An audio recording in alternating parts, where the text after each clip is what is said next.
Hola, mi nombre es Agustina, soy abogada egresada de esta universidad y el tema de este video es la relación existente entre derechos humanos y derecho ambiental. Lo primero que tenemos que preguntarnos es por qué en una materia como derechos humanos hablamos de derecho ambiental. Y esto nos lleva a la cuestión de que para que los seres humanos podamos gozar de otros derechos, como el derecho a la vida, el derecho a la cultura, el derecho a trabajar, a estudiar, es necesario un medio ambiente de cierta calidad. Esto que parece una obviedad no fue una obviedad para siempre, ¿no? Digamos, esto empezó a aparecer los estados empezaron a discutir esta cuestión después de la revolución industrial, cuando se empezó a notar realmente el daño que los seres humanos habían generado en el ambiente y los impactos ambientales que la industrialización excesiva habían generado. Cómo esto en algún punto afectaba a la salud. Entonces es cuando se empieza a hablar de la necesidad de que exista un medio ambiente de cierta calidad. Lo que vamos a ver en este video es básicamente que la idea de la protección ambiental y los derechos humanos, vamos a ver que el medio ambiente ocupa, o el derecho ambiental ocupa una cuestión instrumental, la vamos a usar como un instrumento para proteger lo que realmente le importa a los derechos humanos, que es la protección del ser humano y el goce de sus derechos.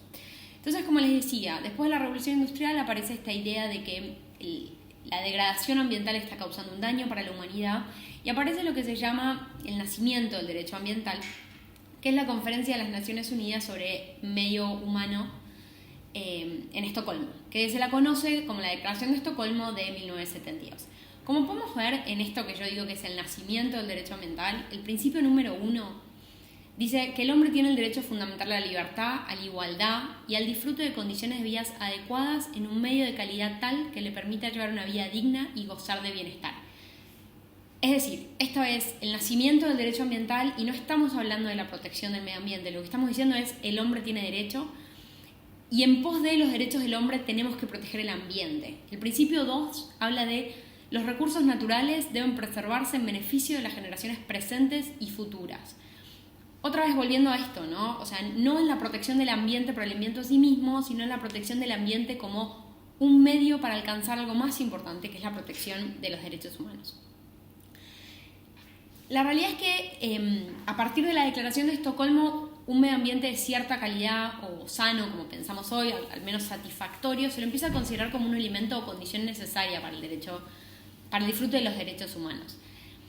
Esto, digamos, logra lo que algunos dicen como que es la mayoría de edad del derecho ambiental, que es la Declaración de Río, que vuelve sobre el mismo concepto y en este caso ya no oculta este valor instrumental que va a tener el derecho ambiental, sino que lo dice claramente en su principio número 1, los seres humanos constituyen el centro de las preocupaciones relacionadas con el desarrollo sostenible, tienen derecho a una vida saludable y productiva en armonía con la naturaleza. Volviendo esta vez, dejándolo sumamente claro que el centro de las preocupaciones relacionadas a esta cuestión es el ser humano. Y ahora vamos a ver cómo el concepto de desarrollo sostenible va a ser el prisma por el que vamos a mirar el derecho ambiental, ¿no? Pero esta idea de que el derecho ambiental es un instrumento, algunos podrían pensar que es egoísta o excesivamente antropocéntrico, ¿no? Porque no estamos pensando en la defensa de los animales o los ecosistemas o el medio ambiente por sí mismo, sino siempre con una afectación al hombre. Pero tiene algunos beneficios. Y en primer lugar, aquellos que litigan saben que es importante identificar ¿cuál es el legitimado activo, ¿no? ¿Quién puede ir a un tribunal y decirle acá hay una violación de derechos? Y cuando hay un ser humano cuyos derechos fueron violados, es fácil, ¿no? Tenemos una afectación a su salud o una afectación a su patrimonio quizás, o podríamos tener una afectación al derecho a la cultura o al derecho a trabajar, estudiar, el que querramos.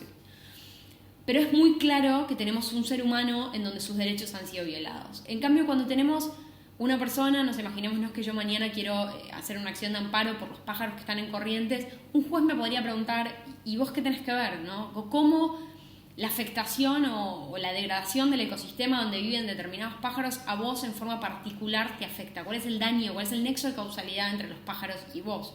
Más allá de que podríamos decir que los ecosistemas son todos uno, la realidad es que esta es una cuestión compleja a la hora de litigar.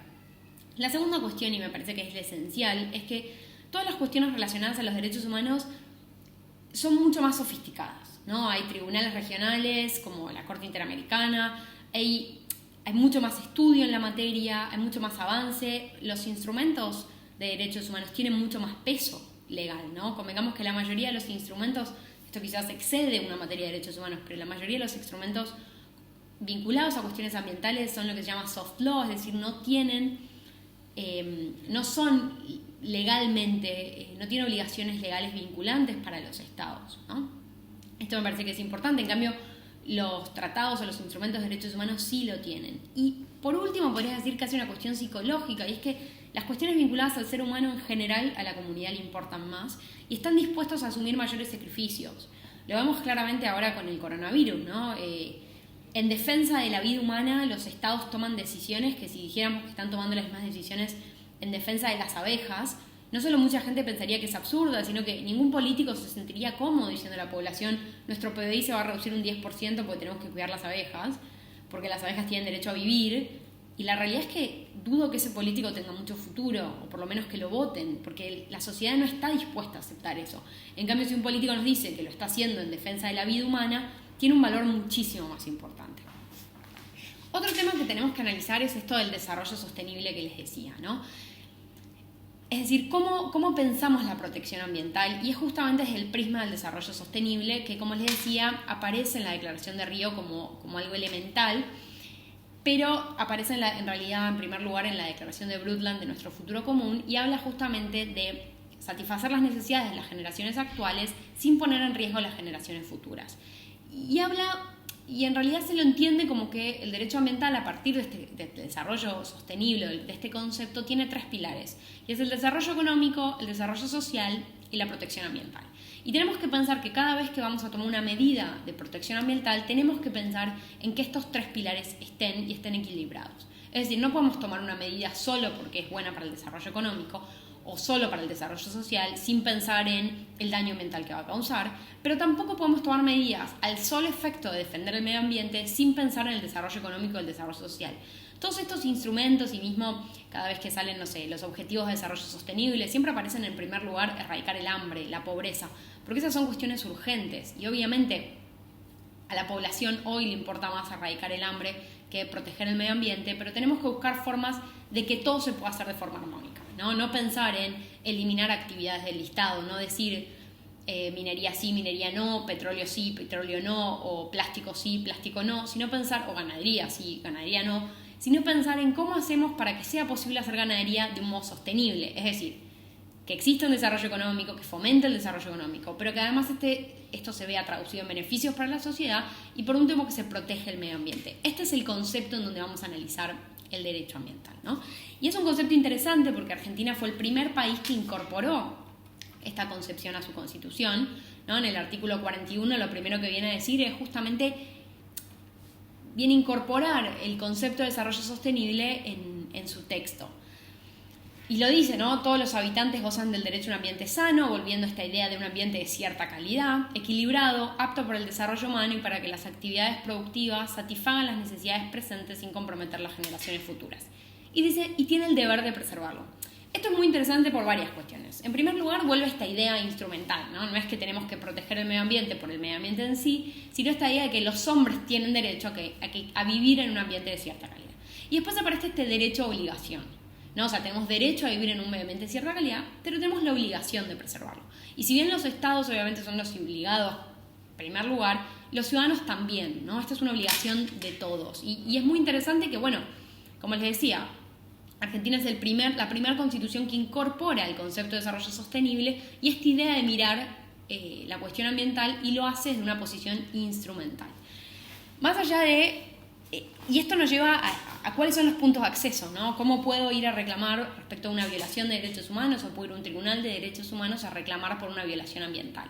La primera vez que se testea esto fue con las pruebas nucleares, fue algo que fue desestimado, pero después podemos ver que los tribunales más importantes de derechos humanos, como puede ser la Corte Interamericana o el Tribunal Europeo de Derechos Humanos o la Corte Africana, tienen distintas formas de ver cuándo es que puedo ir a reclamar por una violación de derechos humanos por una violación de derechos humanos que está vinculada a una cuestión ambiental, ¿no? ¿Cuándo puedo ir por cuestiones ambientales a estos tribunales? La Corte Europea es la más limitada y es la que entiende que para poder ir a una corte, para poder decir que hay una violación de derechos humanos y acceder al Tribunal Europeo de Derechos Humanos, tengo que mostrar que hay una afectación directa entre el legitimado activo, digamos, y el daño ambiental, ¿no? Esto apareció en el caso de López Oltra, que había una planta de tratamientos de residuos y esta persona dice que la existencia de esta planta de tratamiento de residuos tan cerca de su domicilio afecta su derecho a la vida privada.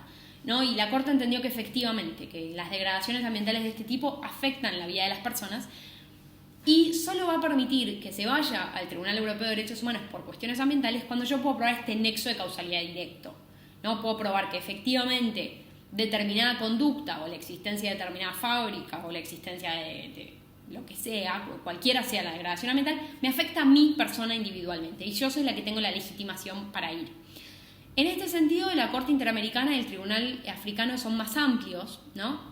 Y permiten acceder no solo cuando hay una afectación directa en mi persona, sino también ha permitido hacerlo cuando hay, por ejemplo, una violación a los derechos culturales, ¿no? Ha entendido que los pueblos pueden hacer reclamaciones de derechos humanos cuando entienden que sus derechos culturales, cuando la relación que tienen con determinados recursos naturales está muy vinculada a la cultura, ¿no? Lo vamos a ver claramente con los pueblos originarios y la relación que ellos tienen con los bosques ancestrales.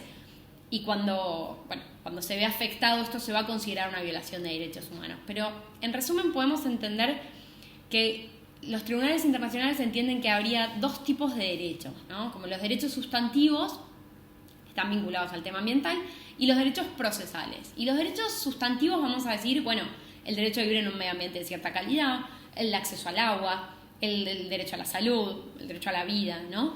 Es decir, estas cuestiones que si se ven afectadas son claramente una violación de derechos humanos. Pero también hay lo que se llaman derechos procesales. Es decir, no siempre que yo autorice la tala de un bosque, eso va a ser una violación de derechos humanos, si es que sigo determinados procedimientos. Pero la violación a estos procedimientos puede ser una violación de derechos humanos. Y estos son, por ejemplo, el derecho a la información ambiental, ¿no? Los seres humanos tenemos derecho a la información ambiental. Creo que salió en los diarios, por ejemplo, esto del protocolo de Escazú, que habla de esto, ¿no? Del derecho a acceder a la información ambiental, que es la contracara del derecho a participar en las decisiones ambientales. Es decir, los ciudadanos o los seres humanos tenemos derecho a participar y si nos vedan este derecho, esto puede ser una violación de derechos humanos.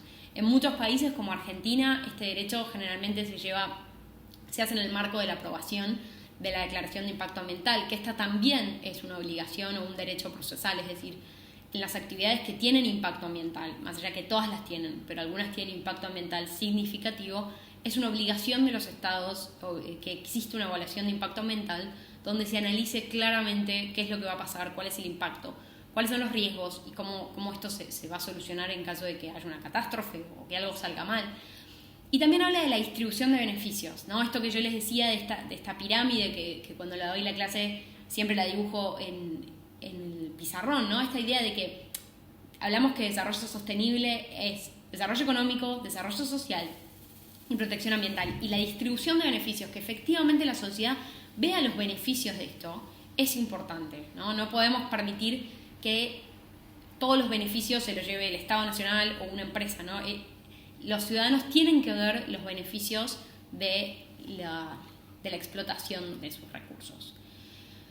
Bueno, entonces, como para resumir y que les quede el tema más allá de que tienen el material y ya lo habrán leído, la idea es esto, es pensar que los derechos humanos y el medio ambiente se relacionan porque la degradación del ambiente puede generar violaciones a derechos humanos, ¿no? Pero para esto tenemos que pensar siempre que el derecho ambiental es una cuestión instrumental y va a ser un instrumento para un fin. Y tengo que mostrar cómo esta violación o esta degradación ambiental lo que está generando es un daño para el ser humano. Y va a ser siempre necesario poder demostrar este punto de acceso, ¿no? Poder tener esto para poder ir a un tribunal internacional y reclamar, más allá de que obviamente los tribunales locales también uno puede ir por el 41, en donde está reconocido este derecho a vivir en un medio ambiente de cierta calidad. Pero volviendo a esto, también lo hace con esta mirada sumamente instrumental. Bueno, espero que les haya servido. Si tienen alguna duda, tienen mi mail, me pueden contactar y mucha suerte.